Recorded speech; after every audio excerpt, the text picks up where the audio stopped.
자, 오늘 바른신학 세미나 두 번째 시간. 오늘 우리가 총 주제가 이제 삼위일체 하나님에 대한 공부를 했고, 이제 첫 번째 시간에서는 우리가 신학적 논쟁, 삼위일체론에 대한 신학적 논쟁을 우리가 쭉 다뤄봤습니다. 이제 두 번째 시간에는 삼위일체론에 대한 성경적 논증을 하겠습니다. 자, 우리가 신학사에서 이제 삼위일체론이 확정이 되었는데, 자, 성경은 과연 삼위일체론에 대하여 이제 무엇이라고 증언하고 있는가? 이제 이 문제를 좀 다뤄보도록 하겠습니다.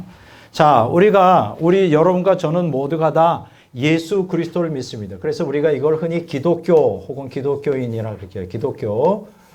자, 그리고 여기서 기독교에서 크리스티애니티라고 이렇게 영어로 말하는데, 이 기독이라는 것이 그리스도라는 뜻이죠. 한문으로. 이거는 이제 그리스도는 이제 우리 헬라어를 좀 이렇게 한국식으로 이제 발음한 것이고, 자, 그래서 우리가 기독교가 그리스도를 믿는 거예요. 그러면 여기서 이제 우리가 그리스도에 대하여 무조건 믿습니다 하는 게 아니라 어떤 질문을 해야 되느냐면 그리스도가 누구냐, 이제 이렇게 얘기를 하는데, 여기서 우리가 삼위일체론이 대두하게 된 이유가 뭐냐면 하나님이 어떻게 인간이 될 수가 있는가 하는 문제가 되었어요. 이걸 이제 성육신 문제죠. 그리스도는 성육신. 왜냐하면 그리스도가 하나님이면서 참 인간이라고 하니까 이 성육신, 하나님이 인간이 되셨다는 뜻인데, 그리스도가 어떻게 인간이 되었는가? 요거는 무슨 질문을 대두시키느냐면 기독교 로고스 기독론 논쟁을 대두시킵니다. 로고스 기독론. 로고스 기독론 문제를 대두시키고요. 결국 이러한 하나님이 어떻게 인간이 되었느냐는 질문에 대한 이어지는 질문은 뭐냐면, 그러면 그리스도는 참 하나님이신가? 이제 이런 질문으로 얘기해요. 그러면 성육신과 더불어 인간이라는 거는 우리가 확실히 역사적 사건으로서 예수 그리스도는 역사적 인물이잖아요. 2000년 전에 갈릴리 호수를 거느렸고 또 말씀을 선포했던 역사적인 인물인데, 그분이 이제 또 다른 질문은 뭐냐면 그분이 참된 하나님이냐. 자, 하나님이냐?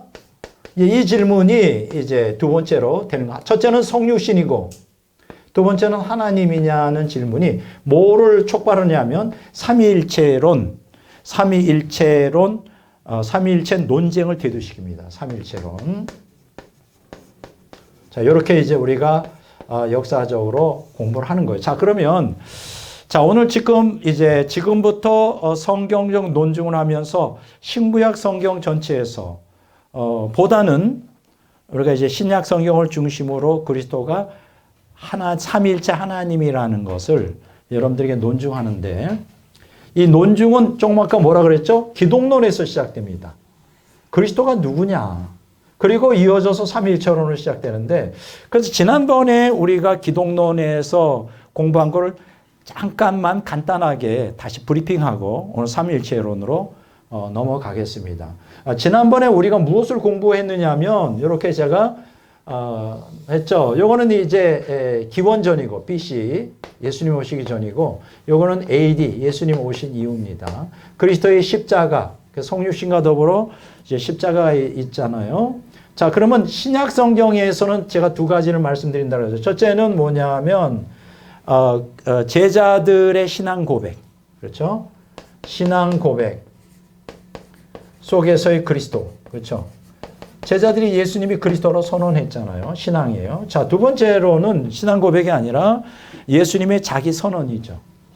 예, 자기 선언으로서의 그리스도. 내가 그리스도다. 이제 요것이 이제 신약 성경에서 주류를 이룹니다.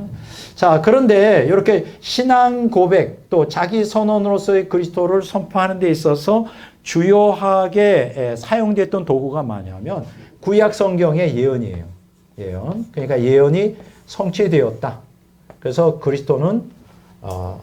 예수님은 그리스도다라고 하는 거예요. 그러면 신약 성경에서 선포된 그리스도에 대한 자기 선언이든 신앙 고백이든 두 가지가 쓰이죠. 첫째는 뭐냐 하면 하나님의 아들이다. 예수님 자신은 하나님의 아들. 자, 두 번째로는 인자라는 거예요. 인자. 뭐 인자라는 거는 인간의 아들이죠. 자, 그래서 하나님의 아들이라는 건 신성을 강조해주고 인간의 아들 인자라는 건 인성을 강조해주는데, 자, 이 하나님의 아들이 어디에 나오느냐? 구약 성경에서 예언해서 딴 거예요. 시편 2편에 보면 나오죠. 하나님의 아들. 자, 인자에 대한 것을 따온 것은 어디 나오느냐면 다니엘서 7장에 보면 나옵니다. 자, 그리고 신약 성경에서 히브리서 1장 8절에 보면 하나님의 아들을 뭐라고 말하느냐? 하나님이라고. 주님. 요게 이제 시편 110편에 나오죠.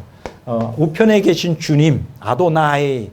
그분이 이제 우리가 흔히 우편에 하나님의 아들 앉으셨다. 예, 그런 뜻이에요.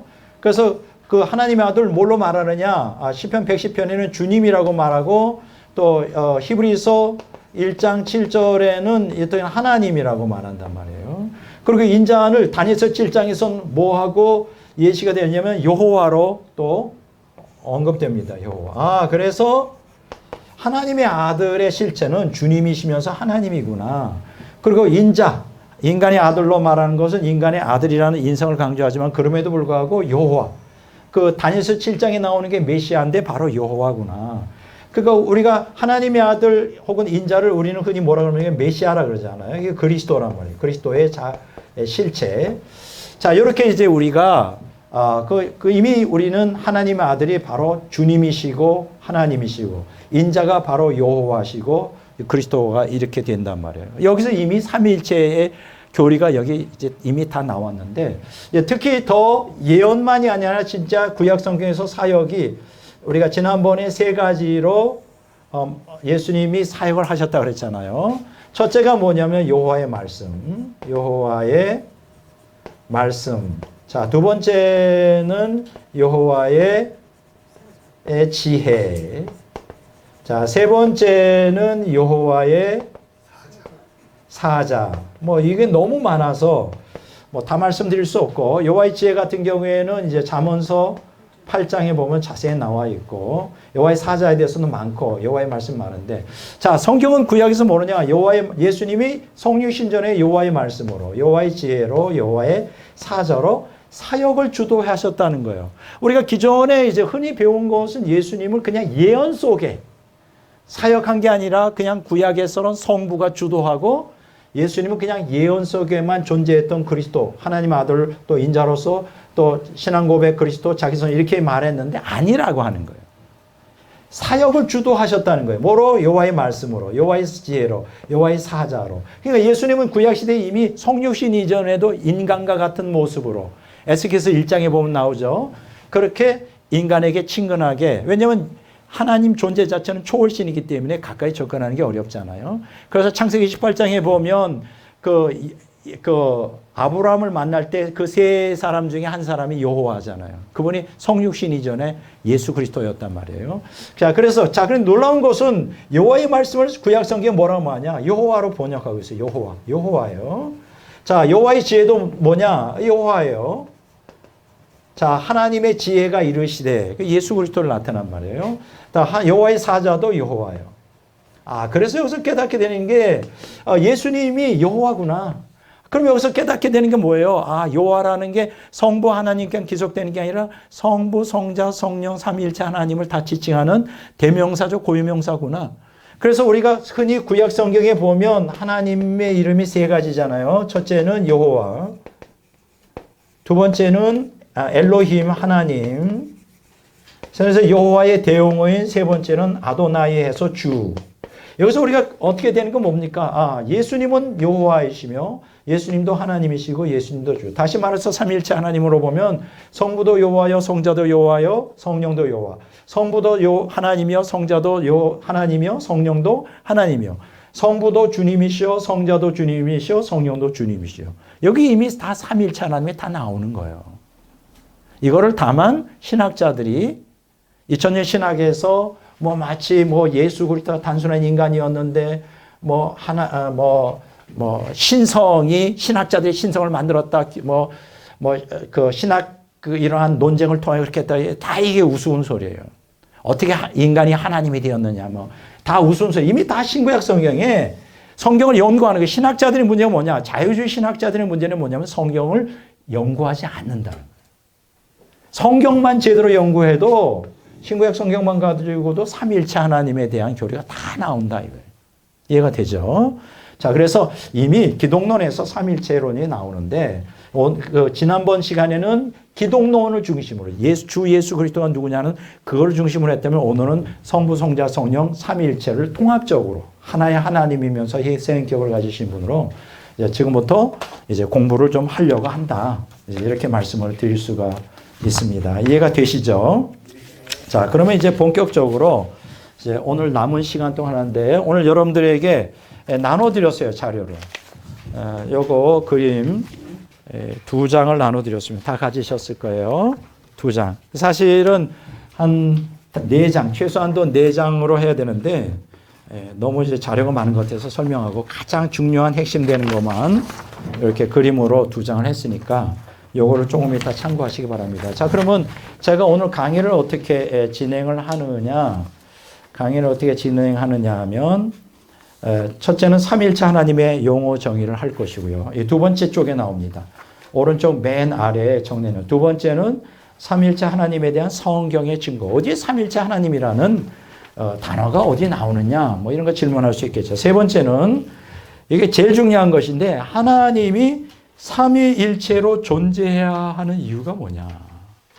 제일 중요하겠죠. 예. 왜 삼위일체? 왜 한 하나님이면 안 되냐? 왜 삼위? 인격이 각각 다른 독립적인 인격을 지닌 그러면서도 신적 본질은 하나인 삼위일체 하나님으로 왜 그렇게 존재해야 되지? 이거 가장 중요하죠. 네 번째는 뭐냐 하면 존재론적 삼위일체론과 경륜적 삼위일체론에 대해서 이제 공부를 좀 하려고 합니다. 자, 이렇게 순서대로 이제 시간이 되는 대로 자, 4시까지 이제 하겠는데 자, 오늘 여러분들이 가지고 있는 교재를 먼저 오늘 그 본문 말씀이에요. 요한일서 5장 5절에서 7절 8절에 보면 나오는데 증언하는 이가 셋이니 성령과 물과 피라 또한 이 셋은 합하여 하나이니라. 이런 얘기가 하는데 그건 빅 타이틀이고요. 자, 첫 번째 삼위일체 하나님의 용어 정의부터 하겠습니다. 자, 간단하게 얘기를 하면 이렇게 말할 수 있어요. 삼위일체라는 거는 이렇게 제가 영어로 쓰겠습니다. Three persons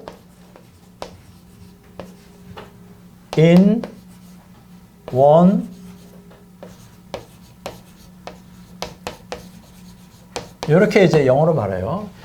뭐냐면 하나의 여기다 divine이라는 단어를 쓸 수 있어요. 하나의 신적 본질 안에. 그러니까 하나님은 본질이 하나예요. 둘이 아니에요. 하나님 한 분인데 세 인격을 지니고 있다. Three persons. 자, the three 그리고 더를 지우고요. The three persons in one substance. 이렇게 이제 우리가 흔히 그래서 삼위일체. 그럼 이거 반대로도 말해야 돼요. One divine substance in three persons. 이렇게 이렇게 표현하기도 합니다. 이 세 개의 세 인격 안에 한 신적 본질. 뭐 어떻게 쓰든 관계없습니다. 이게 좀 이해가 잘 안 되잖아요. 사실은 이게 삼위일체론이 하나의 신비예요. 도대체 이해가 될 수가 없는 인간의 이성으로는 이해할 수가 없는 그러한 신비입니다. 이 신비를 우리가 다 이해했다 그러면 거짓말이죠. 그러니까 이해할 수가 절대로 없고 다만 이성적으로 우리가 설명할 수는 있을 뿐이죠. 이렇게 말씀 있습니다. 그러니까 일체성 가운데 있는 세인격, 또 세인격 가운데 있는 일체성. 제가 이제 한민족 상고사를 좀 공부를 하는데 그 고대의 그 우리 그 환난고기의 태백일사라는 책에 보면 이게 나와 있어요. 나는 그 한문이 더 훨씬 마음에 들어요. 삼위일체보다. 삼신일체 이렇게 나와 있어요. 신기하죠?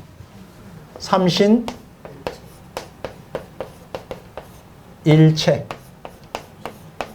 세 신이 하나다. 이게 한문으로 그렇게 돼 있어요. 아주 그 상고사 시대에 나와요. 삼신일체. 이게 이제 우리 기독교적으로 말하면 삼위일체 이렇게 말할 수가 있습니다. 자, 그러니까 이게 이제 굉장히 이성적으로는 이해가 안 돼요. 여기 그림에 여러분들이 보여줬지만 삼신하면 다신론이 되잖아요.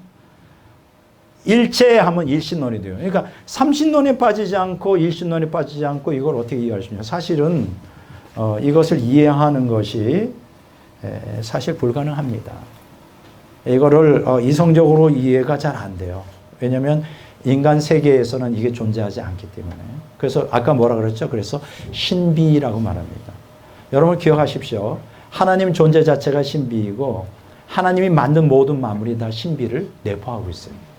그래서 창조의 신비 혹은 인체의 신비라는 얘기가 뭐냐면 인간이 합리적으로 이성적으로 다 그걸 이해하는 것이 불가능하다. 여러분 엄밀히 말하면요. 이 세상에 존재하는 그 모든 하나님 만든 것은 100% 인간이 어느 무엇도 이해할 수 없습니다. 심지어는 하나님 존재 자체를 어떻게 이해가 되겠습니까?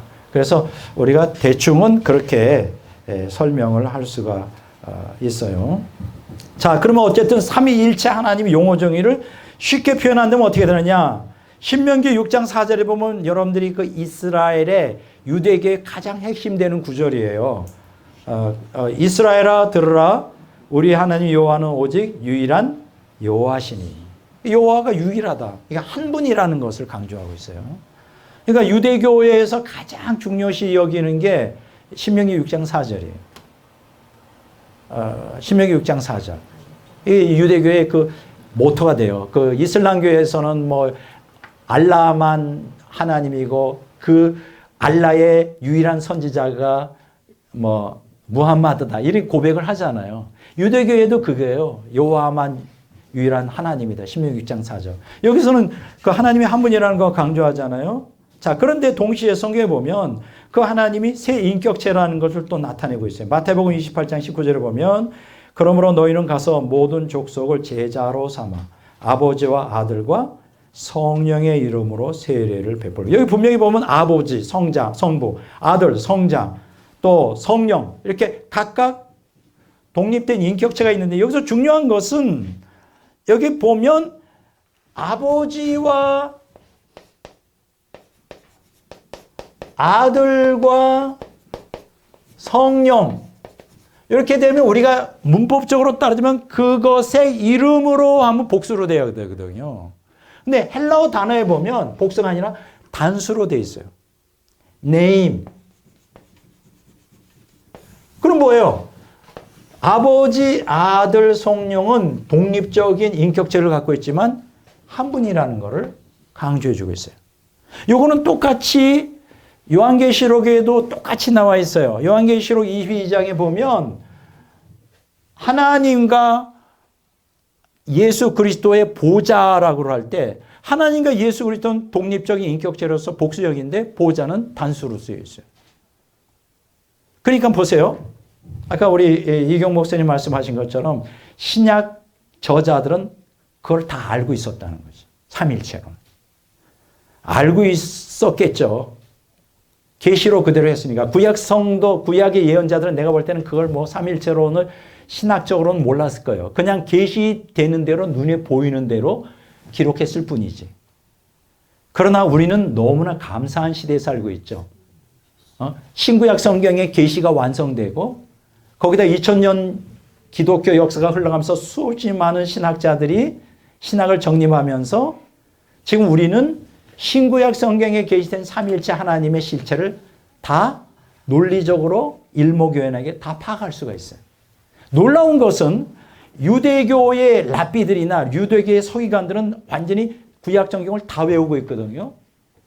그런데도 삼위일체론을 이해를 못하고 있어요.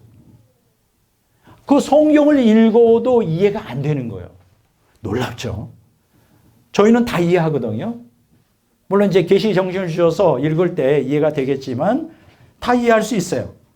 그래서 자, 그러면 이제 두 번째 이제 삼위일체 하나님의 용어 정의를 이제 그 정도 하면 자, 두 번째 여기서 이제 가장 중요한 건데 삼위일체 하나님에 대한 성경의 증거가 무엇이냐. 제가 오늘 여러분들에게 나눠드린 이 쪽지에 첫 번째, 두 번째, 중반까지 이거를 실었어요. 삼일체 하나님이라는 그 용어가 있느냐 신약성경에 있다는 거죠. 그게 어디 나오느냐? 요한일서 5장 7절 8절에 보면 나와 있어요. 자, 그런데 요한일서 5장 7절 8절 여기 제가 기록된 대로 읽어보겠습니다. 증언하는 이가 셋이니 성령과 물과 피라. 또한 이 셋은 합하여 하나이니라. 이렇게 돼 있어요. 그런데 제가 옛날에 고등학교 때 제가 성령을 체험하고 거듭난 다음에 성경을 엄청 읽었거든요. 그런데 읽었는데 이 구절을 읽을 때마다 이게 도대체 무슨 뜻인지 이해가 안 되는 거예요. 이게 무슨 뜻이지? 앞뒤 다 잘라먹고 이게 이렇게 딱 여러분들도 한번 읽어보세요. 요한일서 5장 7절 8절에 보면 뭐 이게 무슨 얘기인지 이해가 안 돼. 나중에 알게 됐어요.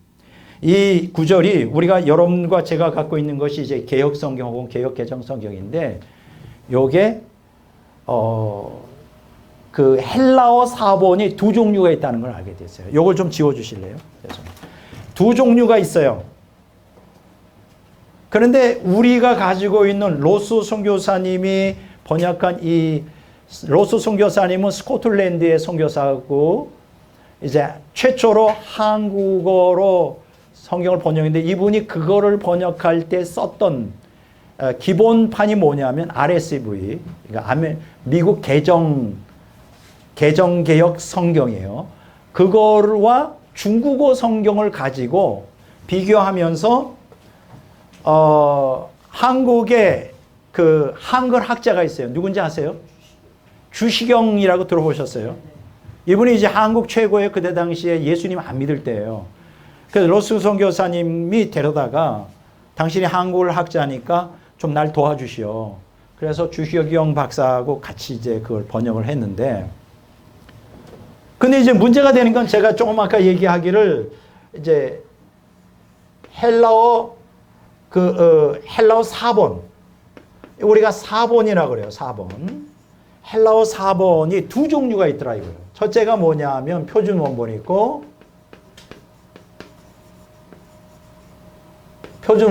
두 번째는 알렉산드리아 원본, 사본이 있어요. 알렉산드리아.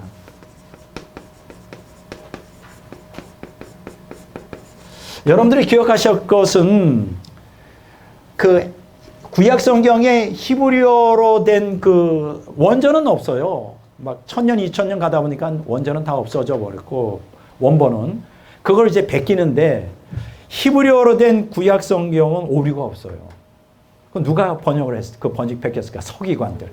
태어나서 죽을 때까지 그것만 하니까 서기관 같은 경우는 이렇게 목욕을 재개하고 펜을 갖다가 갈아가지고 여호와 이름 하나만 나오면 부러뜨리고 다시 목욕하고 이 정도로 하니까 다 외웠는데도 한자 읽고 한자 쓰고 하니까 오류가 전혀 없어요. 그걸 어떻게 발견했냐면 그 사해사본이라고 목동이 한참 거기에 베두인 족속들이 목동들이 있다가 어느 날 동굴을 발견해 거 보니까는 이사야 성경 히브리어로 된 성경이 발견됐는데 기존의 히브리어 성경하고 한자도 안 틀리더라 이거예요. 오류가 없어요. 그만큼 철저히 훈련받은 그걸 마소라 사본이라고 그러거든요. 마소라. 근데 문제가 되는 게 뭐냐면 신약은 헬라어로 됐는데 원본은 다 없어졌죠. 오랜 세월이 이제 지나면서 몇 개나 되느냐? 5,000개가 돼. 사본이 5,000개만큼 많아요. 물론 그 마태복음, 요한계시록에 다 쓴 건 아니고 부분이 있지만, 근데 문제는 뭐냐면 이 사람들이 서기관이 아니에요. 그러다 보니까 쓰다가 오류도 발생하고 또 쓰다가 자기 사상에 안 맞으면 빼버리기도 하고 읽다가 이런 글이 아니라 저런 글인가 하고 또 엉터리로 또 이렇게 또 번역하기도 하고 뭐 이런 것들이 있다 보니까 그걸 갖다가 이제 신학자들이 크게 두 개로 구분한 거죠. 하나는 표준 원본하고 알렉산드리아 사본. 이 표준 원본이 원래 정통 사본이에요. 초기 교회 때부터 이제 중세 그리고 킹제임스 버전 1611년까지 그리고 마틴 루터 종교개혁 할 때까지 다 표준 원본을 가지고 했거든요. 근데 알렉산드리아 사본은 언제 발견되느냐? 이걸 바티칸 사본하고 신해 사본 뭐 이런 것들을 속했는데 이게 이제 19세기 들어오면서 발견이 된 거예요. 그런데 비교해 보니까 대부분은 다 같이 맞는데 어떤 부분들이 틀리더라 이거예요. 특히 여기서 치명적인 게 삼위일체를 가르치는 구절이 치명적으로 빠진 부분이 있더라 이거예요. 그게 바로 오늘 본문 말씀이에요. 본문 말씀 요한일서 5장 7절 8절은 삼위일체 하나님을 이 성경에 유일하게 표현해주고 있는 구절인데 이게 빠졌어요. 근데 그 빠진 게 표준 원본에는 있는데 알렉산드리아 사본에는 없더라 이거예요. 이해가 되죠? 근데 불행하게도 오늘 우리가 갖고 있는 개역개정 성경에 빠져 있어요. 그러면 이건 뭐예요? 알렉산드리아 사본, 표준 원본이 아니라 알렉산드리아 사본을 기준으로 한 미국 성경, 영어 성경을 기초로 하고 있구나. 이걸 깨달을 수가 있는 거죠. 자, 그럼 표준 원본에는 뭐라고 나와 있을까? 자, 여러분들이 가지고 있는 다시 한번 읽습니다. 요한일서 5장 7절 8절에 보면 증언하는 이가 셋이니 성령과 물과 피라 또한 이 셋은 합하여 하나니라. 이것만 가지고는 삼위일체론을 말하기가 어렵죠. 자, 그러면 빠진 부분을 보면 이렇게 뭐가 빠졌느냐면 하늘에서 증언하시는 이가 셋이니에서 하늘에서 아버지와 말씀과 성령이시다. 이게 빠져 있는 거예요. 다시 말해서 자, 뭐가 빠졌냐 다시 말할게요. 하늘에서 증언하는 이가 세 분이 계신데 아버지와 말씀과 성령이시다. 그리고 이 세 분은 하나이시다. 또한 땅에서 이 부분까지가 빠진 거예요. 간단하게 설명하면 제가 여기 보면 헬라어로 적어놨죠. 표준 원본에 따라 헬라어로 적어놨는데 어쨌든 한글 성경으로 보냐면 뭐가 빠졌느냐. 하늘에서 증언하는 이가 세 분이 계신데 아버지와 말씀과 성령이시다. 그리고 이 세 분은 하나이시다. 또한 땅에서 이 부분이 빠졌다고. 이 부분이 빠졌어요. 자, 표준 원본에 있죠. 그래서 이거를 다시 제가 표준 원본을 따라 번역하면 요한일서 5장 7절 8절이 이게 뚜렷해지는 거예요. 뭐냐 하면 다시 한번 읽어보겠습니다. 하늘에서 증언하는 이가 세 분이 계신데 아버지와 말씀과 성령이시다. 그리고 이 세 분은 하나이시다. 여기까지 보세요. 삼일체죠. 하늘에서 증언하는 이가 세 분 계시다. 아버지, 말씀, 성령. 말씀이 예수님이잖아요. 성부, 성자, 성령. 그분이 하나이시다. 세 분이 하나이다. 삼일체가 뚜렷 나오잖아요. 그 다음에 후반부 또한 땅에서 증언하는 이가 셋이니 성령과 물과 피라. 이 셋은 서로 일치한다. 이렇게 되면 굉장히 하늘에서 증언하는 자, 땅에서 증언하는 자. 이렇게 이제 나온단 말이에요. 자, 그러면 이게 도대체 무슨 얘기냐? 자, 이거 한번 좀 제가 설명하겠습니다. 이게 무슨 뜻인지. 자, 하늘에서 증언. 누가 증언한다고요? 성부, 성자, 성령.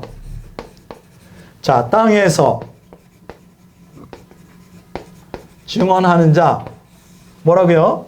첫째, 성령과 물과 자, 피. 이렇게 이제 우리가 말할 수가 있잖아요.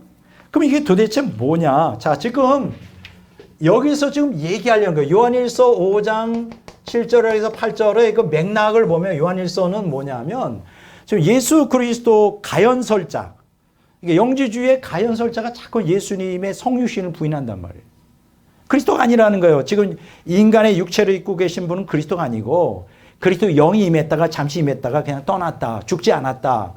이게 가연설이라거든요. 거짓가로 나타났다. 그래서 그거에 대해서 아니라고 이제 반증을 하면서 예수님이 그리스도다. 예수님이 그리스도라고 하는 증거를 하늘에서 하고 있다. 봐라.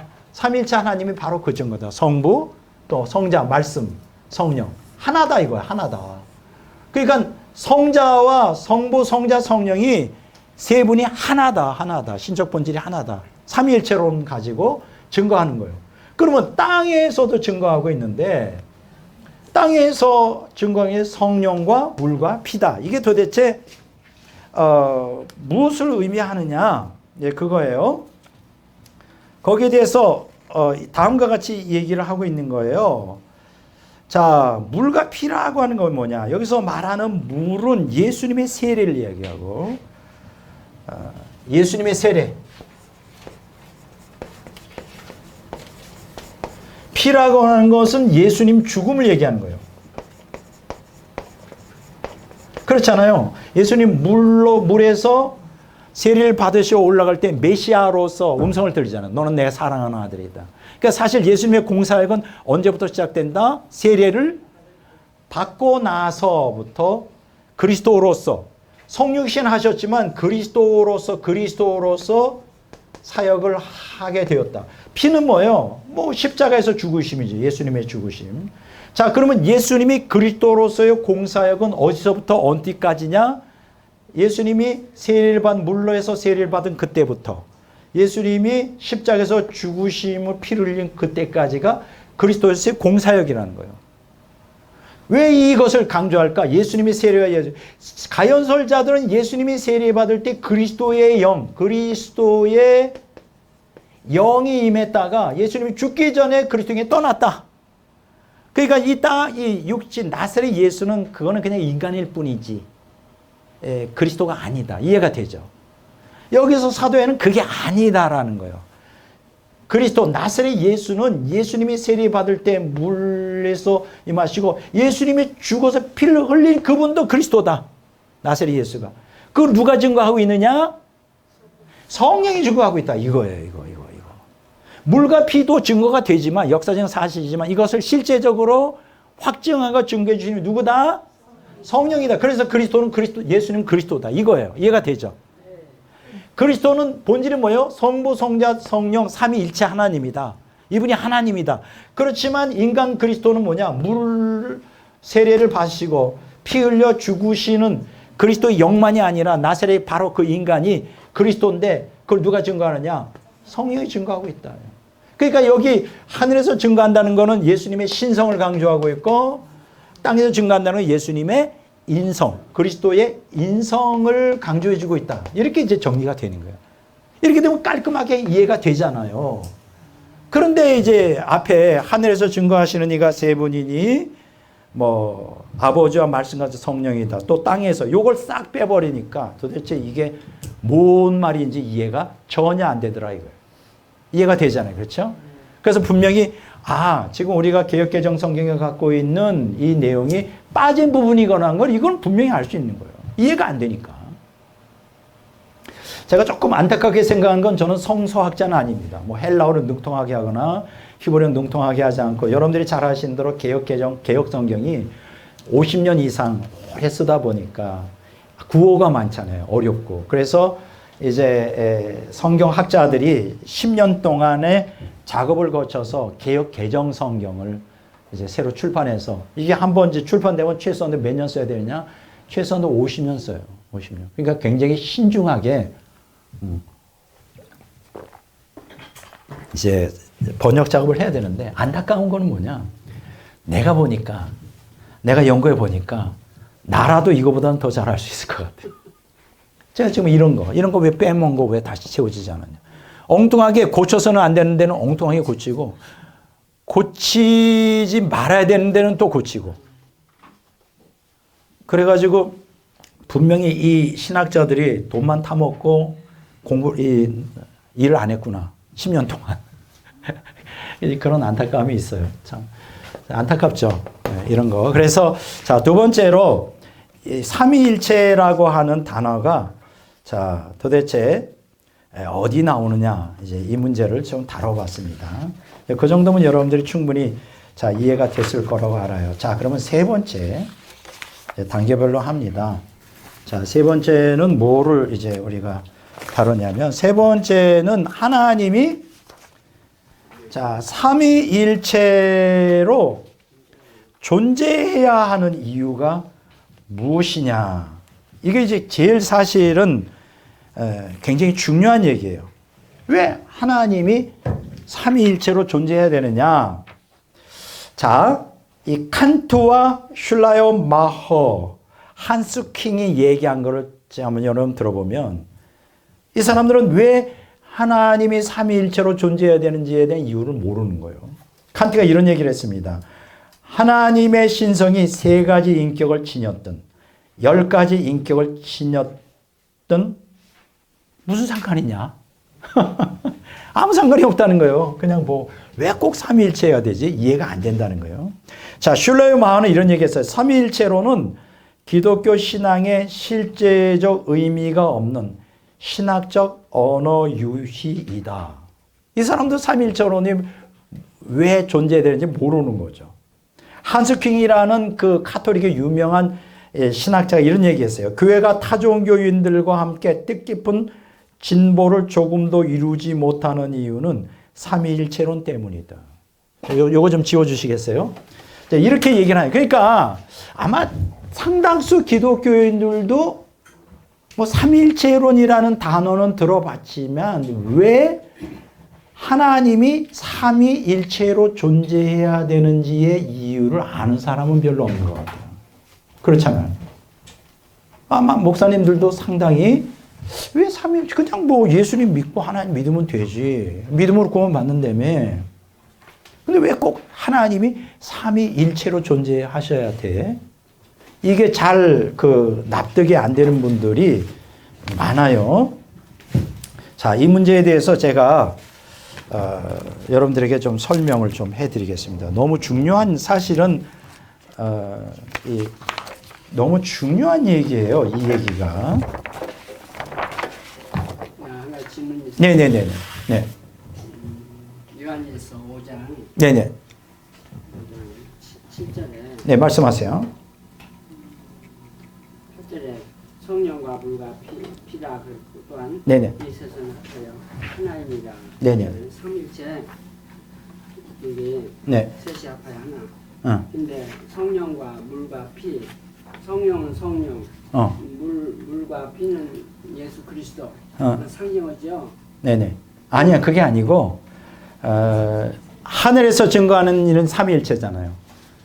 아버지, 말씀, 성령. 그러니까 하나다. 삼위일체를 주장하는 거고, 땅에서 증거하는 자는 증거하는 이가 이제 아니라 성령, 물, 피. 그래서 아까 제가 뭐라 했어요? 물은 세례를 얘기하고 피는 그리스도의 죽음을 얘기해요. 왜 이 얘기가 나왔느냐? 가현설주의자들이 가현설이라는 건 그리스도가 원래 예수님이 그리스도가 아니고 나세렛 청년은 단순한 인간인데 이 그리스도의 영이 임했다는 거예요. 언제 임했냐? 세례 받을 때. 그래서 그리스도가 되었다. 그리스도의 역할을 했다는 거예요. 그리스도의 영이 임했으니까. 그러나 몸은 그냥 인간인 거예요. 그리스도 영이 임한 우리가 성령 받듯이 그렇게 하는 거예요. 그러다가 하나님은 그리스도 로고스는 죽지 않는다는 거예요. 고통을 당할 수 없다는 거예요. 신적 존재는. 그러면 어떻게 돼? 십자가에 죽기 전에 떠나야지. 그래서 그리스도의 영이 나사렛 인간 몸에서 십자가 달리기 직전에 떠났다는 거예요. 이게 이제 가현설이라고 그래요. 가현설이 거짓가에다가 나타난다. 그러니까 실제로 눈에 보이는 건 그리스도가 아니라 누구다? 인간 예수다. 단지 나사렛 예수는 도구의 역할만 했다. 그러니까 우리가 예수를 믿으면 안 된다. 예수님은 그리스도가 아니다라는 걸 강조하는 거예요. 영지주의자들이. 그게 아니라고 하는 거예요. 예수님은 물 세례 받을 때 그리스도로서 사역을 감당해서 그리스도의 십자가 죽을 때도 그리스도로서 죽으셨다. 그래서 예수가 십자가에 달리신 그 예수가 바로 그리스도다. 이해가 됐어요? 그거를 강조하죠. 그걸 누가 증거하고 있느냐? 물과 피도 증거하고 있지만 그거에 대한 최종적인 성령께서 보장하고 증거하고 있다. 그 얘기예요. 그래서 성령과 물과 피가 하나라는 건 삼위일체를 얘기하는 게 아니라 일치하게 동의하고 있다. 번역을 하면. in agreement 영어로 보면. 그러니까 요 아버지와 말씀과 성령은 같은 헬라어 단어를 쓰지만 일체다. 한 분이시다. 신적 본질이 하나다라고 이렇게 번역한다면 여기서 동일한 헬라어도 성령과 물과 피는 하나라는 건 서로 일치하고 있다. 이렇게 번역해요. 일체라고 번역하면 안 돼요. 일체가 아니라 일치한다. 그래서 in agreement 영어로 보면 그렇게 번역이 되어 있어요. 이해가 되죠? 예, 그렇게 굉장히 사실은 어려운 얘기예요. 이걸 풀기가 쉽지 않은데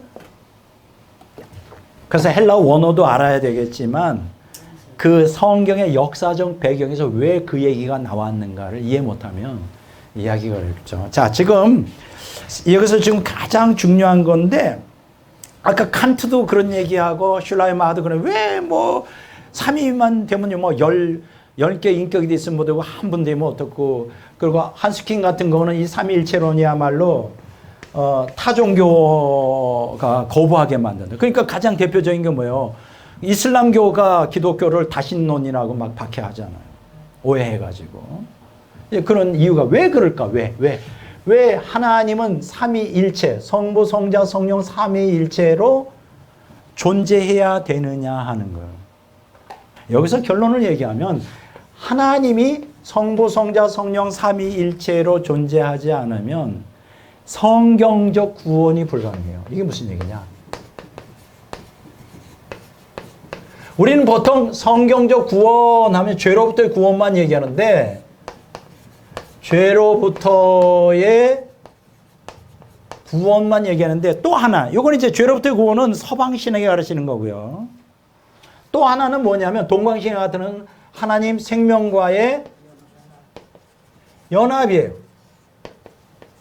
그러니까 여러분, 이 신학이라는 게 단편만 배우면 안 돼요. 양쪽 다 배워야 돼요. 근데 불행하게도 한국의 로마 카톨릭이든 개신교 서방 신학은 어거스틴으로부터 시작됐는데 어거스틴만 절대적으로 한대요. 절대 그러면 안 돼요. 동방 신학도 배워야 돼요. 그래서 제가 이제 오늘 이제 강의가 끝나면 3일째로 나면 내년 3월 달에 만나거든요, 여러분과. 그때 너무 중요한 얘기를 하겠습니다. 그때 동방 신학의 핵심 사상을 통하여 성경 진리를 함께 나누고자 해요. 이거는 서방 신학자들이 아무도 몰라. 개신교에서 이런 거 가르치지를 않아요. 왜냐면 동방 신학을 모르니까. 그래서 이거를 배울 필요가 있어요. 그러니까 기독론, 삼위일체론 다음에 배워야 될 게 뭐냐? 제가 다음번 3월 달에 가르칠 게 하나님과의 생명연합에 대한 사상이에요. 이게 너무 중요한 얘기예요.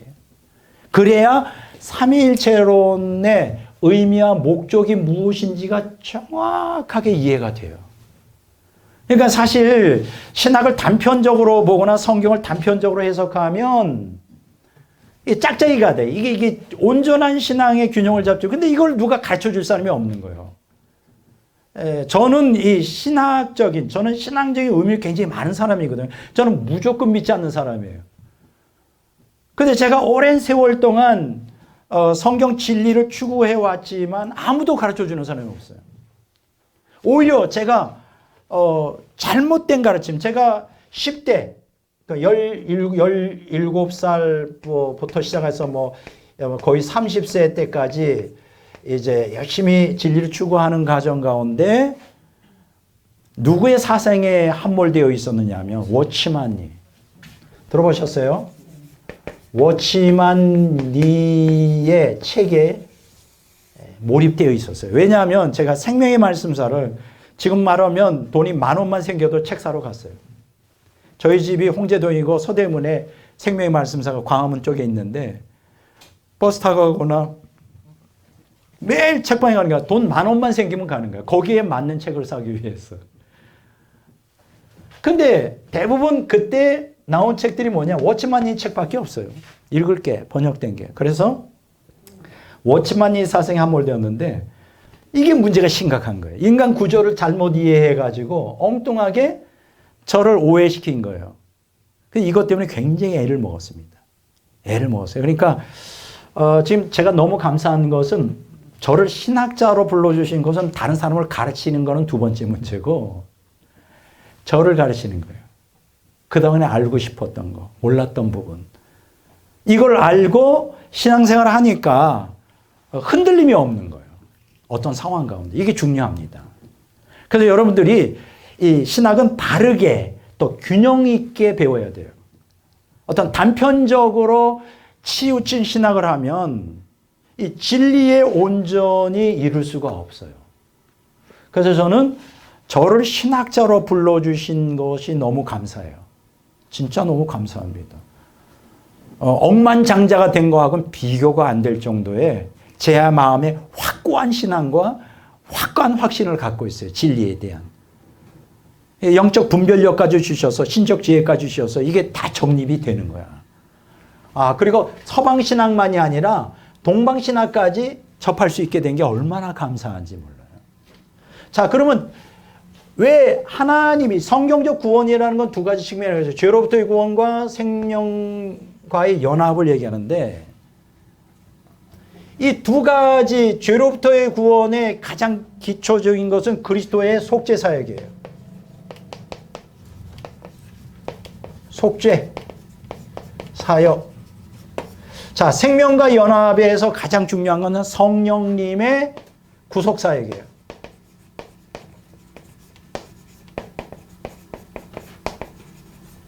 이 두 가지. 그러니까 하나님이 삼위일체 하나님으로 존재하지 않으면 그리스도의 속죄 사역이 효력을 발생할 수 없고, 하나님이 성부, 성자, 삼위일체로 존재하지 않으면 성령님의 구속 사역이 성취될 수 없다. 그 얘기는 뭐예요? 하나님이 삼위일체로 존재하지 않으면 성경적 구원이라는 것은 없다. 그거예요. 왜 그런지 아세요? 첫째로 그 이유가 뭐냐면 삼위일체 하나님이 아니고 한 분으로만 존재한다고 합시다. 한 분. 하나님이 한 분. 다른 타종교들은 다 하나님을 궁극적으로는 한 분으로 믿잖아요.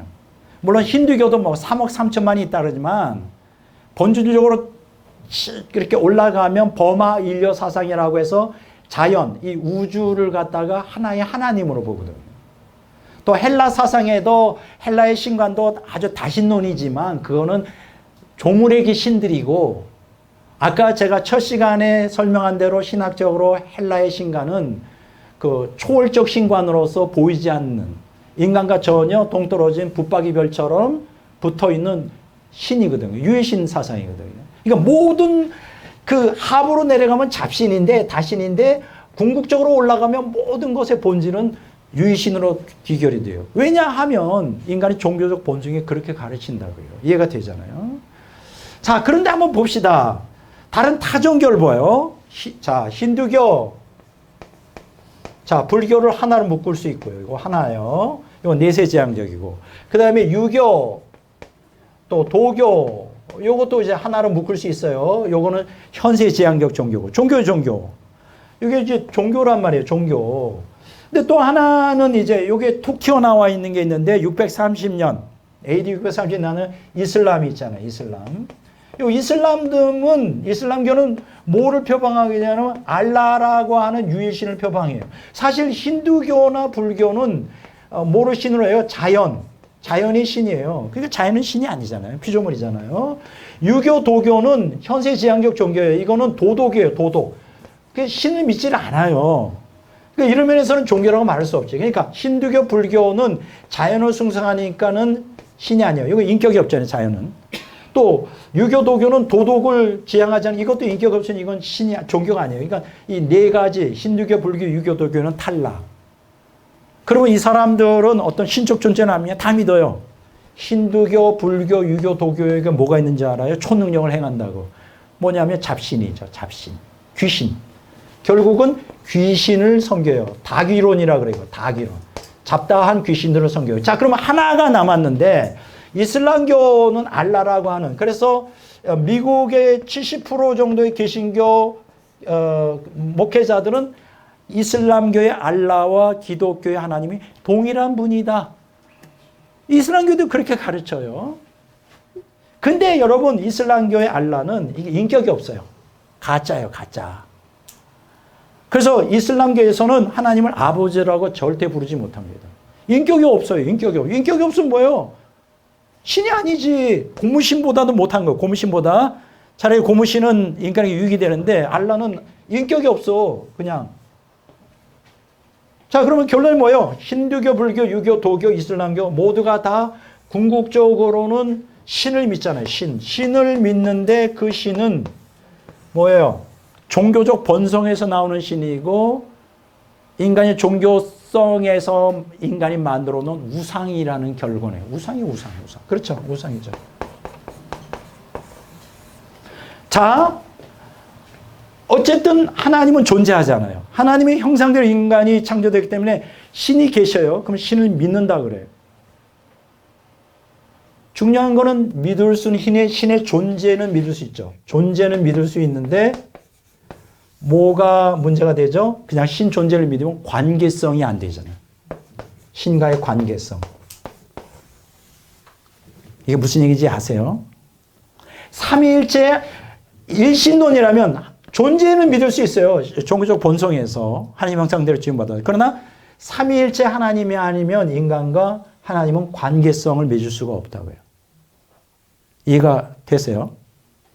인격적 관계를 맺을 수가 없다고. 하나님이 인격적인 분이라 하더라도 하나님이 삼위일체로 존재하지 않으면 인격적으로 우리가 하나님을 만나는 게 존재는 믿을 수 있어요. 신존재. 그러나 관계를 맺을 수는 없다. 삼위일체는. 그 왜 그런지 제가 설명하겠어요. 자, 여기만 좀 지워주실래요? 자, 여기까지. 요건 놔두고. 자, 여기까지 제가 지워주시면 됩니다. 네. 요건 놔두세요. 왜? 여기 다 지워주세요. 자, 이게 굉장히 중요합니다. 왜 하나님이 삼위일체로 존재해야 되느냐. 설명을 할게요. 두 가지 측면에서 서방신학과 동방신학에서. 이게 굉장히 중요한 얘기입니다. 이거를 이해하셔야 여러분들이 이제 오늘 공부를 이제 잘 하시는 거예요. 여러분들 가지고 있는 유인물을 보세요. 요 두 번째 그림에 그게 나와 있어요. 3번에 하나님이 삼위일체로 존재해야 하는 이유. 작은 1번은 삼위일체로는 그리스도의 속죄 사역과 연관된다. 속죄의 완성. 두 번째, 삼위일체로는 성령의 구속 사역과 연관된다. 구속의 적용. 자, 하나님이 한 번질인자 성부, 성자, 성령 이렇게 돼 있잖아요. 인격이 각각 다르잖아요. 독립적인 인격체를 갖고 있는데 사실은 하나의 하나님이잖아요. 자, 그러면 독립적으로 인격체를 갖고 있는 성자가 뭐가 될 수 있죠? 성육신 할 수 있죠. 인간이 될 수 있잖아요. 인성을 가지셨어요. 그 인성을 가지시고 어떻게 할 수 있어요? 고난 받으시고 인간의 죄를 짊어지고 죽을 수가 있죠. 십자가. 만약 성자가 성부나 성령과 한 인격체이고 하나이고 인간이 될 수 없다면, 독립적인 인격체로서 인간이 될 성육신할 수 없다면 죽을 수 있나요, 없나요? 하나님은 어떻게 죽겠어요? 불멸의 존재인데. 그래서 삼위로 존재해야 십자가에서 죽는 게 중요해요. 이게 속죄에 피를 흘리는 게 가능하다. 이해가 되세요? 삼위, 성부, 성자, 성령으로 존재하자. 십자가 보혈로 인하여 그 다음에 어떻게 일어날까요? 성령이 성경에 보니까 여러 군데에서 사도행전 2장에도 나오고 5장에도 나오고 디도서 3장에도 나오고 뭐라고 나오냐면 예수님이 피 흘려 죽으심으로 누굴 보낸다? 성령 강림. 예수님의 피 때문에 속죄 사역이 완성됐기 때문에 성령이 강림이 가능해요. 자, 성령이 독립된 인격체로 존재해야 성부로부터 파송을 받아 오는 게 가능하죠. 안 그래요?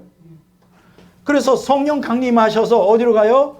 인간의 심령에 2000년 전에 흘리신 예수님의 피를 성령을 통하여 우리에게 효력을 발생하게 하는 거예요. 우리 마음에 성령이 오셔서 피를 뿌려주시는 거예요. 누구에게? 회개하고 죄인의 회개를 하고 예수님을 믿으려고 하는 사람에게. 믿는 사람에게 순간에 예수님이 2000년에 흘린 피를 누가 가지고 온다고요? 성령으로 피 뿌려져요. 그러면 그 피로 인하여 성령이 우리 안에 어떻게 한다? 내주하시는 게 가능해요. 만약에 성부, 성자, 성령이 한 인격체고 한 하나님이면 어떻게 초월주 하나님이 피조물 안에 들어오느냐고, 내주하시느냐고, 인격적으로. 이해가 되죠? 이거 굉장히 중요한 얘기예요. 내주. 그러니까 여기서 예수님 피 흘린 건 요거는 속죄 사역이고, 속죄 사역이고, 그러니까 예수님이 성자가 독립적인 인격체가 아니면 속죄 사역이 불가능한 거죠.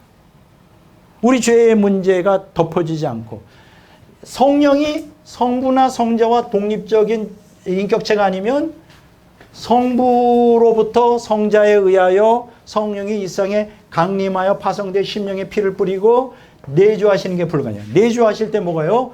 구속사역이 이루어지는 거죠. 이 속죄사역의 특징은 죄의 덮음이에요. 칭의, 우리가 보통 말하죠. 구속사역의 핵심은 죄 제거예요. 성화. 그러니까 삼위일체 하나님으로 안 하면 칭의나 성화, 죄 덮음과 죄 제거가 불가능하다는 거예요. 이해가 되잖아요.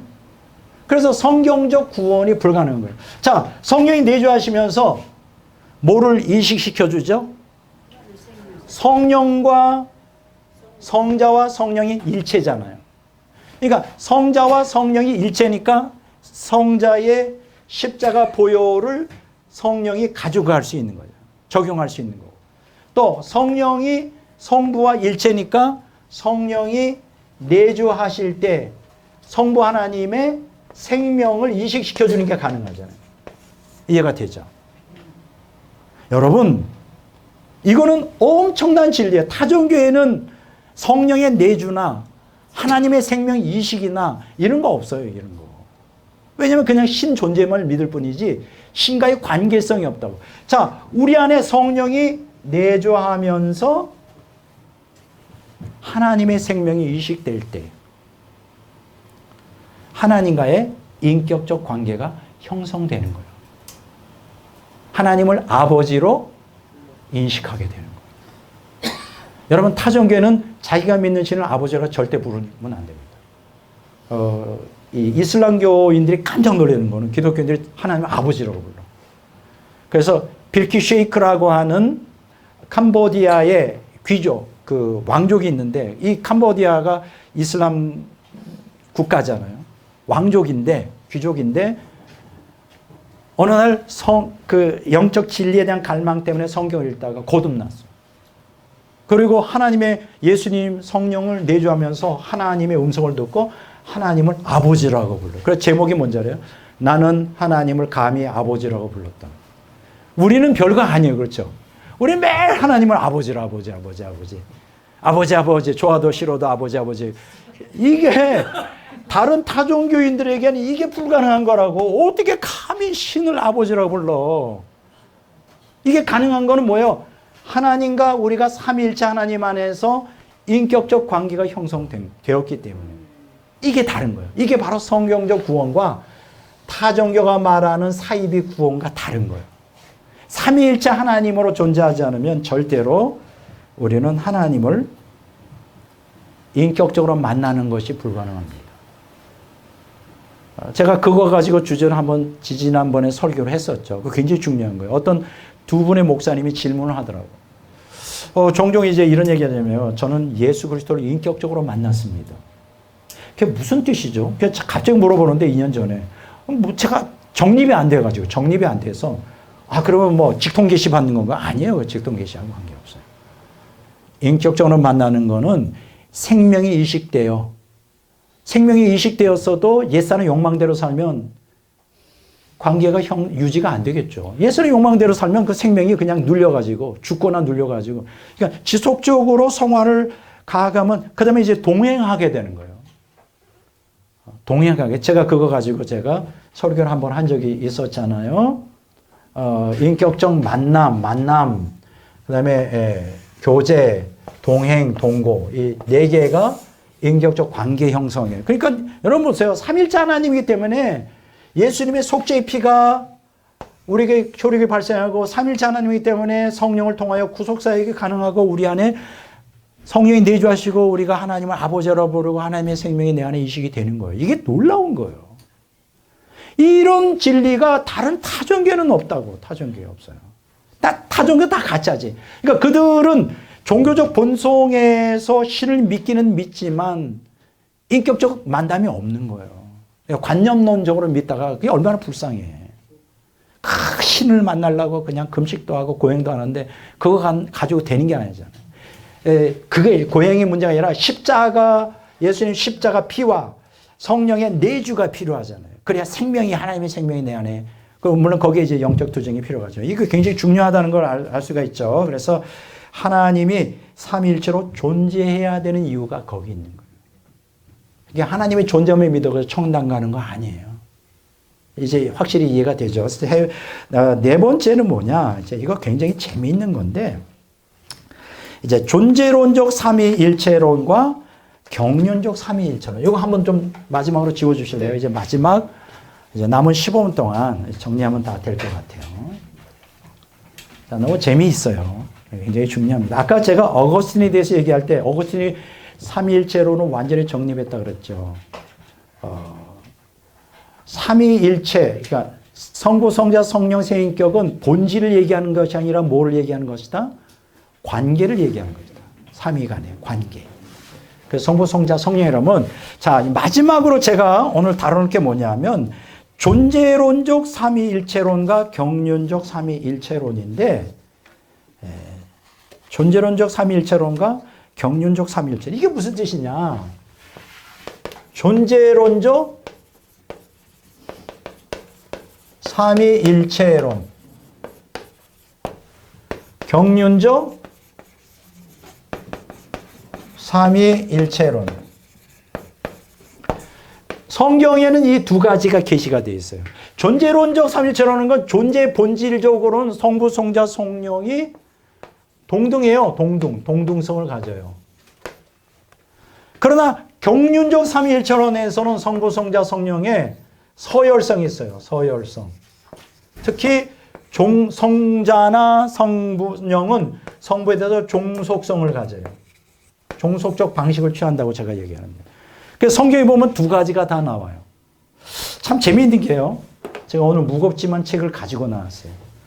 지식의 한계라는 책이에요. 이분이, 근데 참, 머리가 나쁜 사람은 이런 건 못해요. 머리가 좋고, 평신도지만 진리에 대한 갈망이 강하고, 그래서 한번 2000년 기독교 역사의 삼위일체론을 가르치는데, 이분이 이제 성경을 막 열심히 읽었는데, 가만 보니까, 성자가 성부를 향해 아버지는 나보다 크시다 하고, 그 성부를 향해 아버지라고 말하고, 내 뜻이 아니라 아버지 뜻을 행하러 왔다 그러고, 뭐 이런 구절들이 굉장히 많은 거예요. 그러면서 이분이 무슨 결론, 이분이 이제 그러니까는 머리가 좋았나 봐요. 공무원인데, 그러다가 이제 중년 정도 돼서 진리에 대한 갈망 때문에 교회 다니면서 목사님 얘기를 들었는데, 뭐 목사님은 뭐 삼위일체론을 가르칩니까? 뭐 존재론적 삼위일체론, 경륜적 삼위일체 뭐 이런 거 가르칩니까? 그냥 도덕 설교를 하다 보니까 답답한 거예요. 자기는 진리를 알고 싶어서. 그래서 막 성경을 팠는데 발견한 거예요. 대발견. 뭐냐? 성부보다 성자가 종속되어 있다는 거예요. 열등하다는 거예요.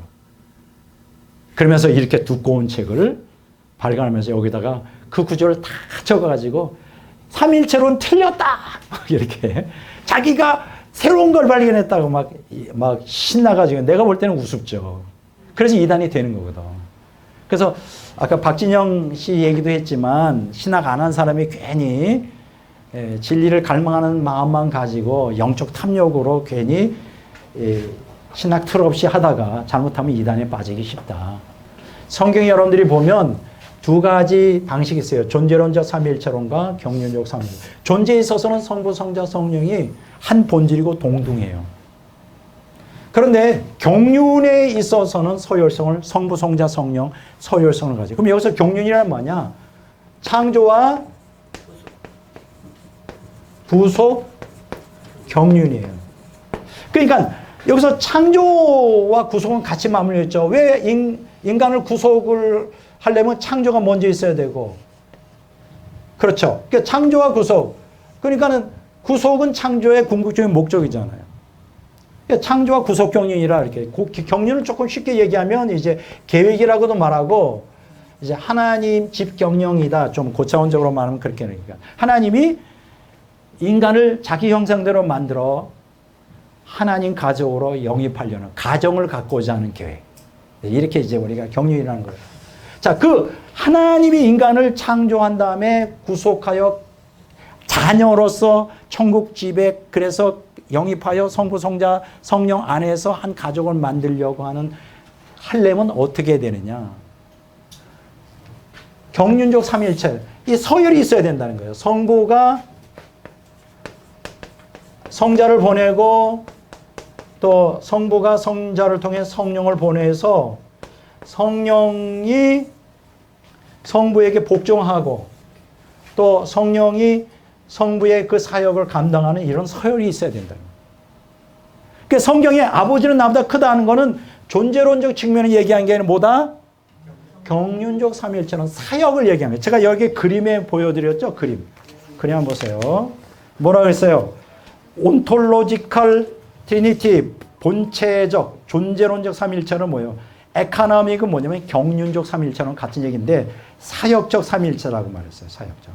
그래서 존재론적으로는 성부, 성자, 성령이 뭐다? 이퀄러티, 동일, 동등하다.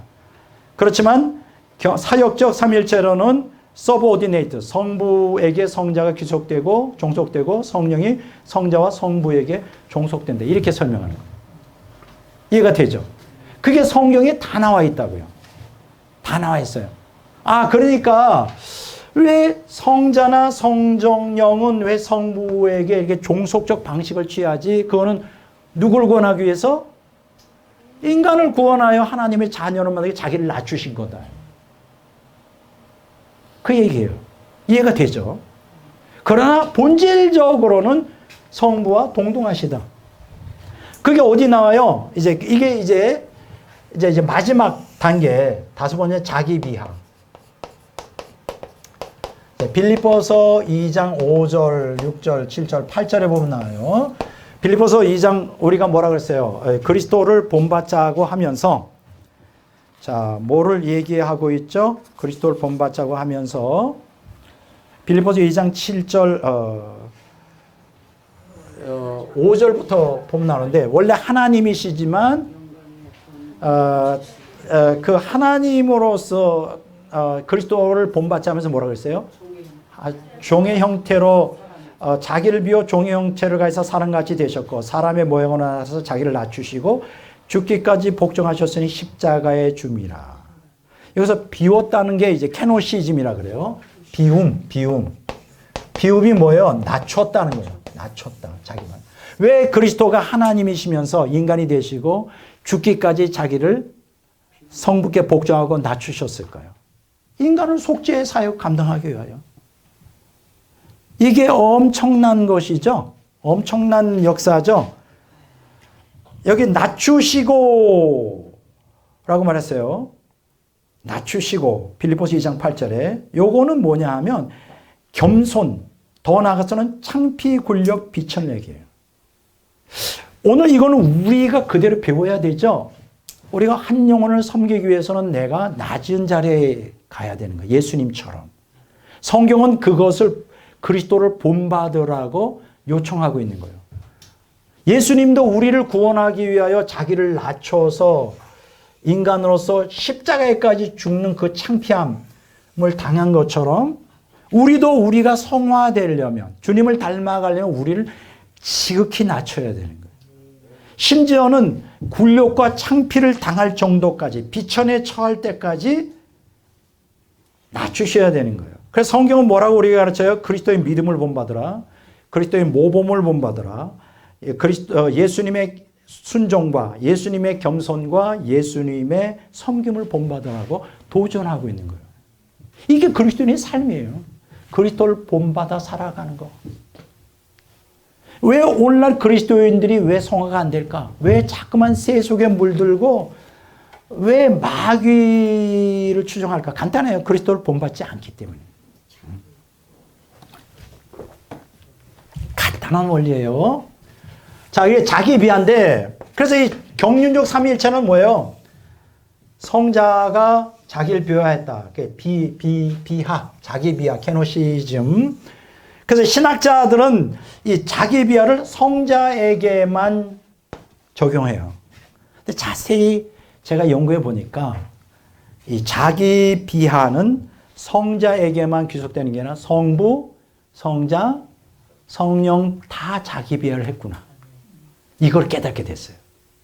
그러니까 정통신학에서는 자기 비하 케노티시즘이라고 하는 자기 비하를 누구에게만 적용했다? 성자에게만 적용했는데 자세히 성경을 연구해 보니까 성부, 성자, 성령, 삼위일체 하나님이 다 자기를 비유했구나. 자, 그럼 이게 이제 마지막이에요. 자기 비하인데 삼위일체의 삼위 하나님의 자기 비하. 첫째는 창조와 관련돼서, 두 번째는 구속과 관련돼요. 네, 요것만 하고 끝내고자 합니다. 초월자 하나님이 만물을 창조하시는 행위 자체가 하나님의 자기 비하를 요구하죠. 초월자 혼자계실 때는 아무런 게 낮아질 필요가 없어요. 근데 창조를 하려면 내려와야 되잖아요. 물질을 창조하고, 물질계를 창조하고, 영계를 창조하는 것도 다 자기를 비하해야만. 여러분, 우리가 첫째 죽어서 천국 가면 하나님 보좌가 맨 꼭대기에 있어요. 이것도 자기 비하예요. 어떤 사람은 착각해. 원래 천국은 영원히 존재했고 하나님은 영원 전부터 그냥 천국에 보좌에 앉아 천만에요. 천만에. 천국도 창조된 나라예요. 누굴 위해? 천사와 구속받은 인간을 위해. 원래 하나님은 초월주예요. 천국이 필요 없어요. 물질도 필요 없어요. 그냥 초월주예요. 근데 내려오셨어. 그래서 요한계시록 21장 22장에 보면 하나님의 장막이 인간과 함께 한다. 인간과 함께 살기 위하여 태버나클이라고 그러죠. 인간 가운데 거하는 거예요. 이게 자기 비하죠. 이게 이제 창조에 관련하여 하나님이 자기를 비하한 거예요. 나중에 물질계를 창조했다는 게.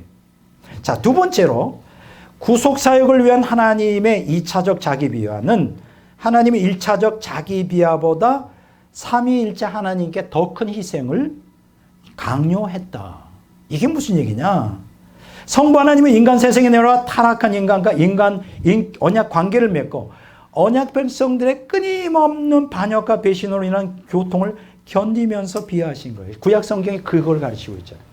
한번 구약 성경을 여러분들이 자세히 연구해 보면 끊임없이 이스라엘 백성들이 하나님을 반역합니다. 하나님은 끊임없이 포기하지 않고 설득하고 은혜를 부어주고 징계하면서 또다시 돌이키라고 끊임없이 해. 나 같으면 그렇게 안 해. 내가 하나님이면 다 죽여버려. 아유 골치 아파. 뭔가 좀 가정을 일구고 이것들에게 정말 내 자녀로서 영생과 천국과 부활을 줘서 정말 행복하게 내 식탁, 천국의 식탁에 같이 하려고 하는데 이게 너무 차원이 다르네. 이것들 골치 아파. 반역만 하고 다 죽여버려요. 그랬을 것 같다, 나는. 네, 내가 하나님이 아닌 게 정말 다행이에요. 하나님은 하나님일 수밖에 없어요. 무한한 사랑과 긍휼과 자비. 멸망 안 시켜. 끝까지 인내하며 우리를 그렇게 하신 게 구속에 있어. 첫째가 인간과 언약관계를 맺은 게 성부가. 두 번째는 성자가 속리신하여 십자가에서 인간 속죄를 위해 피 흘려 죽는 자기 비하를 하셨어요. 이건 말로 표현이 안 돼요. 우리는 그림에 보면 예수님 십자가에서 이렇게 팬티라도 입은 것 같은데 원래 실제는 팬티 안 입어요. 그냥 머리부터 발까지 한 올 걸치지 않고 그냥 나체 그대로 죽는 거예요. 얼마나 창피해. 예수님 그 수치와 모욕, 침뱉음. 자, 성령은 어떻고요? 성령 하나님은 그리스도의 속죄는 성령 강림을 통한 인간 마음에 내주하시며 신자의 죄악성 때문에 구속의 날까지 극심한 고통을 견디며 당하며 견뎌야 하는 자기 비하하고 계시다. 쉽게 얘기하면 성령은 우리 똥통 안에 와 계신 거예요. 우리도 은혜를 깊이 받으면 어떤 사람의 죄악성이 견딜 수가 없죠. 성령은 얼마나 더 하겠어요. 하나님이, 거룩한 하나님이 똥통 속에 들어와서 1년도 아니고, 여러분 화장실에 지금이야 이제 퍼세식이 아니라 참 고상해요. 퍼세식 아시죠? 얼마나 냄새가 나. 들어가기 싫지. 내가 옛날에 아주 옛날에 중국에 한번 단기 선교를 갔는데 제가 깜짝 놀랐어요. 조선족들인데 정말 놀랐어. 시골이에요. 아유, 내가 인생 살면서 그런 퍼세식 좀. 화장실에 이제 볼일 보러 갔는데 겨울인데 이렇게 화장실에 이렇게 퍼세식이 이렇게 되냐. 똥똥이 이렇게 쌓여 있어. 그럼 어디다 싸라는 거야? 서서 하라고. 아유, 미치겠더라고. 그거 겨울이라 얼어서 파지도 못했나 봐. 하여간 제주도 좋아. 그래서 똥똥이가 이렇게 쌓여서 얼었어요. 그럼 어떻게 하라는 거야? 그래서 한국 퍼세식이 훨씬 발전적이고 개선적이다. 어쨌든 퍼세식은 냄새가 극하네요. 거기 오래 있고 싶지 않잖아요. 성령이 와 계신 거예요, 우리 안에. 똥통 같은데 견디면서 성령이 구속의 날까지 인시심을 받았다 그러잖아요. 떠나지 않으시고. 얼마나 큰 자기배예요. 성부 하나님, 구속 경륜에서 그 반역하는 인간과 언약 백성, 언약의 하나님은 그것도 힘들고, 성자 십자가에서 온갖 그 수모 다 당하고 수치 당하고, 성령 이 똥통우리 속에서 그래도 구원해 보겠다고 끊임없이 일말의 희망을 가지고 우리가 이 세상 떠나기 전까지 끝까지 돌이키려고. 나 같으면 안 해. 내가 하나님은 난 안 해. 그러니까 인간이겠죠. 그리스도의 한없는 사랑, 그렇죠? 하나님의 한없는 은혜, 성령님의 무한한 긍휼을 우리가 알아야 돼. 성경 그랬어요. 성부, 성자, 성령처럼 너희도 그렇게 하라 이거예요. 그렇게 해야 된다 이거예요. 근데 우리 안 하잖아. 기분 나쁘면 그냥 안 하잖아요. 자, 그래서 이제 오늘 시간이 다 갔어요. 그래서 오늘 이렇게 이제 존재론적 삼위일체론, 경륜적 삼위일체론, 삼일체 하나님의 자기 비하까지 이제 다뤘는데, 참 이런 것이 깨달아진다는 게 너무 감사해요. 너무 감사하고, 삼일체 하나님을 믿는 신앙, 그걸 통해 인격적 하나님과의 관계를 맺는다는 게, 또 하나님을 안다는 게, 아는 자는 어떻게 돼? 순종하게 되어 있어요. 주님에 대한 진리로 뜨겁게 되어 있어요. 인격적 관계를 가지면 거룩을 추구하게 되어 있어요. 거듭나고 성령이 내주하시고 생명이 내주했는데도 죽은 자처럼 사는 자는 지금 어떤 상태다? 육적으로 살아가는 사람입니다. 열정이 없어요. 그러다가 어떻게 돼요? 잘못하면 지옥 가는 거예요. 거듭나서. 이게 굉장히 심각한 상태예요. 기독교인의 세속화. 그래서 오늘 삼일체 하나님을 이 짧은 시간에, 사실 이게 한 학기 분량이거든요. 삼일체론이라는 게.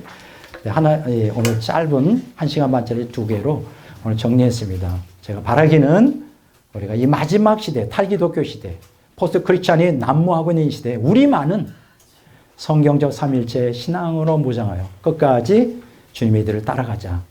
여러분들에게 마지막으로 드리고 싶은 멘트입니다. 아시겠죠?